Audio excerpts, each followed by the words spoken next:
Hi! Kamusta kamo tanan? Ang ngalan ko si Adrian. Mastoryahanay naman kita parte sa pahamot. Kag ini nga pahamot nga luya ko istorya sa inyo subong tawag siya His Highness Blue o kon His Highness number 6. Iya ni siya ni Afnan. Kag unisex ni siya, pwede pang lalaki, pwede pang babayi, pero kung ako pa mangkuton mo, basta gusto mo ang pahamot, suksa ka, bahala ka. Ano ni siya klase nga hamot? Bali, mag-an ni siya nga pahamot. Kag tungod nga mag-an siya, dali lang siya maglapta. Kung spray mo ni siya sa imo, dali ka lang manotisyahan. No? Kag tungod nga mag-an siya, ang tupad mo hindi siya makuga, no? Kay hindi siya amo nakakusog. Ano ang iya nga mga nota? For the top, we have ambergris, fresh spices, kag nutmeg.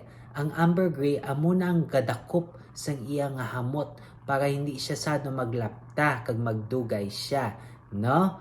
Kag ang ambergris do incense siya simutan kag halin siya sa balyena. Ka-interesting, no? For the mid, we have lavender, patchouli, kag black currant. Ang black currant, amo nang gahatag siya sing gamay nga pagkatamis. Kag for the base, we have amber, oak moss, kag musk. Ang oak moss kag ang musk gabulig man dakop sing hamot para hindi siya magsado madula. Kay maglapta do todo madula siya, no? Kag panginit ni siya nga hamot. Ang angay nga temperatura nga para siya is between 70 degrees Fahrenheit to 90 degrees Fahrenheit o kon 21 degrees Celsius to 32 degrees Celsius. Kag masuksok mo ni siya bisan ano nga okasyon. Basta panginit lang.